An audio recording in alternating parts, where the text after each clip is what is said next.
साथियों नमस्कार, मैं राजेश शर्मा और 7 इंडियन न्यूज में आपका स्वागत है। उत्तर प्रदेश की 9 विधानसभा सीटों पर चूंकि उपचुनाव है और उपचुनाव को लेकर तमाम पॉलिटिकल पार्टियों ने अब अपने अपने पत्ते खोल दिए हैं। आज उत्तर प्रदेश के मुख्यमंत्री भी कई विधानसभा सीटों पर चूंकि प्रचार के लिए निकले हैं, रैली के लिए निकले हैं। मीरापुर विधानसभा को लेकर आज एक रैली का आयोजन मोरना में किया गया, मोरना के इंटर कॉलेज में किया गया। और आज यहाँ चूंकि मुख्यमंत्री और रालोद के मुखिया जयंत चौधरी एक मंच पर थे, भाजपा और रालोद के तमाम वो नेता सब मंच पर थे, मंत्री सब मंच पर थे।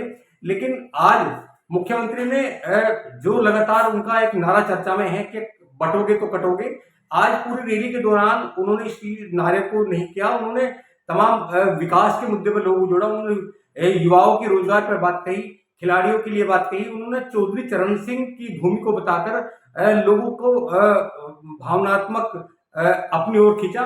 इसके अलावा चूंकि ये माना जा रहा था कि गुर्जर समाज अभी विरोध कर रहा है, तो उन्होंने बार बार स्वतंत्रता संग्राम के सेनानी धन सिंह कोतवाल जी को लेकर भी चर्चा की। उन्होंने उनके योगदान को सराहा, उन्होंने चौधरी चरण सिंह के योगदान को सराहा। उन्होंने कहा कि प्रधानमंत्री नरेंद्र मोदी ने किसानों के मसीहा चौधरी चरण सिंह को जो भारत रत्न दिया है, उससे किसानों का सम्मान बढ़ा है। उन्होंने किसानों के मुद्दों पर, महिलाओं के मुद्दे पर, नौजवानों के मुद्दे पर और बेटियों की सुरक्षा को लेकर लगातार अपने अपने अपने विचार व्यक्त किए। साथ ही उन्होंने उन तमाम सपा की ओर से जब हम बात करते हैं तो सपा के किसी भी नेता का नाम नहीं लिया, उन्होंने बसपा का कोई नाम नहीं लिया, उन्होंने चंद्रशेखर आजाद का नाम नहीं लिया। उन्होंने सिर्फ सपा को कटघरे में खड़ा किया और 2013 के दंगे को याद दिलाया। उन्होंने कहा कि सामने प्रत्याशी वो लोग हैं जो 2013 के दंगे के आरोपी थे। हालांकि इस बीच लगातार जयंत चौधरी भी जो नाराजगी थी, नाराजगी को दूर करते नजर आए। उन्होंने इस मामले में चूंकि चंदन सिंह चौहान के बहुत सारे कार्यों को सराहा। उन्होंने फिर वही बात दोहराई कि मोरना शुगर मिल की क्षमता वृद्धि का मामला था, तो क्षमता वृद्धि के लिए चंदन सिंह चौहान जो सांसद है उन्होंने बड़े काम किए हैं। और तमाम उन्होंने ये भी कहा कि जिन लोगों में नाराजगी थी, जो लोग प्रत्याशी को लेकर लगातार विरोध कर रहे थे, उन्होंने कहा कि जो इस समय प्रत्याशी है मिथिलेश पाल उनकी प्रत्याशी नहीं है, मिथिलेश पाल चौधरी साहब की प्रत्याशी है। 2009 में चौधरी साहब ने उन्हें अपना प्रत्याशी बनाया था और अगर आज चौधरी साहब जीवित होते तो हमें लगता है कि पहली पसंद उनकी मिथिलेश पाल होती। उन्होंने कहा कि मिथिलेश पाल 2009 में जब विधायक बनी तो उनका जुड़ाव सीधे जनता से रहा, डेवलपमेंट उन्होंने किया और डेवलपमेंट करेगी। आज चूंकि लगातार मुख्यमंत्री भी उन तमाम बिंदुओं पर बोलते रहे, उन्होंने रेपिड ट्रेन का जिक्र किया, उन्होंने हाईवे का जिक्र किया, उन्होंने ये भी जिक्र किया कि वेस्ट यूपी की मुजफ्फरनगर, सहारनपुर, शामली, मेरठ, मुरादाबाद इन तमाम जिलों के नौजवानों को बड़ी खुशखबरी मिलने वाली है। जो 60,000 पुलिस की भर्ती हुई है उसका रिजल्ट बहुत जल्दी आने वाला है। उन्होंने कहा कि वेस्ट यूपी के बहुत जो टैलेंटेड बच्चे हैं वो उसमें कामयाब होंगे, मेरिट लिस्ट में उनका नाम जरूर होगा।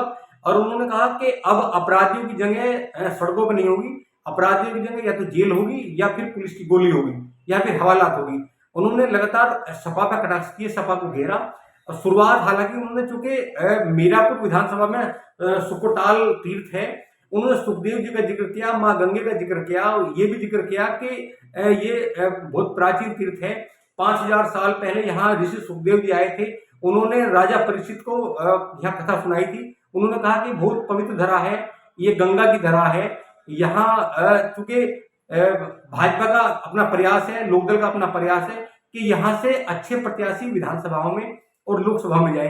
हालांकि इस बीच में जब मुख्यमंत्री लगातार जब बोलने के लिए खड़े हुए तो एक बात ये बड़ी हैरत हुई थी कि जब वो बोलने के लिए खड़े हुए तो उन्होंने लगातार उन तमाम नेताओं के नाम बोले जो मंच पर मौजूद थे।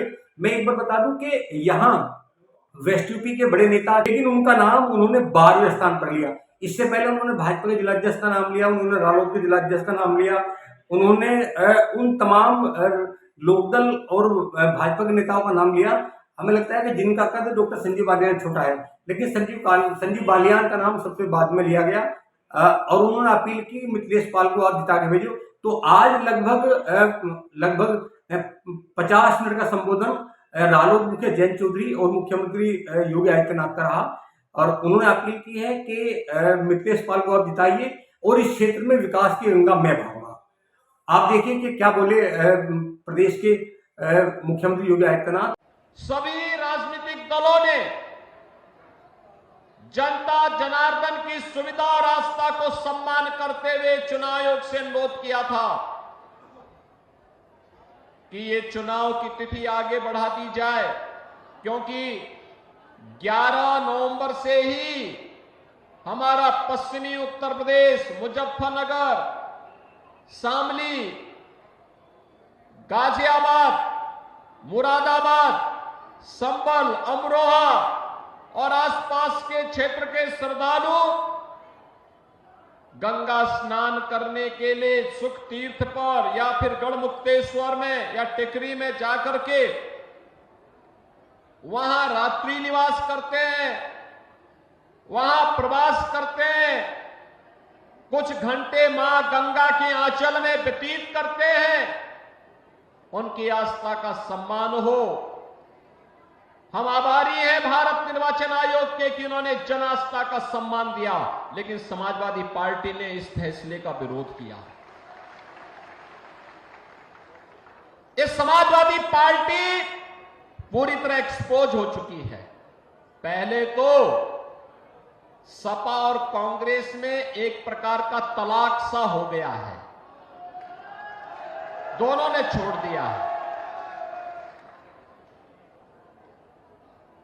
दोनों में फिर से वही खटपट शुरू हो गई है, क्योंकि लोकसभा चुनाव में इन्होंने आपके बीच में कहा था खटाखट खटाखट। एक खटाखट का लाभ मिला क्या किसी को? मिला क्या इनके खटाखट का लाभ? बहनों और भाइयों, अब दोनों में खटपट शुरू हो गई और उसी की तैयारी है, उसी का आह्वान करने के लिए आज हम आए हैं। उन्होंने खटाखट के नाम पर आपको बहकाया, जनता जनार्दन को गुमराह किया, गलत मार्ग पर ले जाने का कुत्सित प्रयास किया। अवसर है अब इस समाजवादी पार्टी का सपाचट करने का। याद करिए, ये वही समाजवादी पार्टी है और इनके प्रत्याशी मुजफ्फरनगर दंगे का सरगना भी तो है। बहनों और भाइयों, हथियारों का जखीरा बरामद हुआ था और याद करिए, तब समाजवादी पार्टी की सरकार के मुखिया और आज के समाजवादी पार्टी के भी मुखिया उन दंगाइयों को अपने सरकारी आवास पे बुला करके सम्मानित कर रहे थे। बहनों और भाइयों, आपने देखा होगा ये पश्चिमी उत्तर प्रदेश, जहां का हमारा अन्नदाता किसान अपने खून और पसीने से धरती माता में सोना उगलाने का काम करता है, अपनी मेहनत से, अपनी पुरुषार्थ से पूरी धरती में फसलें लहलाती हुई दिखाई देती हैं तो सोने जैसा एक महक देती है। और बहनों और भाइयों, इस पश्चिमी उत्तर प्रदेश को समाजवादी पार्टी की सरकार कहां लेके चली गई थी? पलायन का दंश यहां के लोगों को झेलना पड़ रहा था। बेटी और बहन सुरक्षित नहीं थी,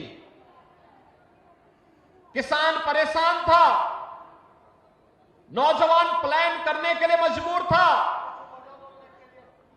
व्यापारी अपना व्यापार समेट करके उत्तर प्रदेश छोड़ने के लिए मजबूर था और समाजवादी पार्टी समाज को बांट करके सत्ता संचालन करने के लिए तब भी पूरी ताकत लगा रही थी।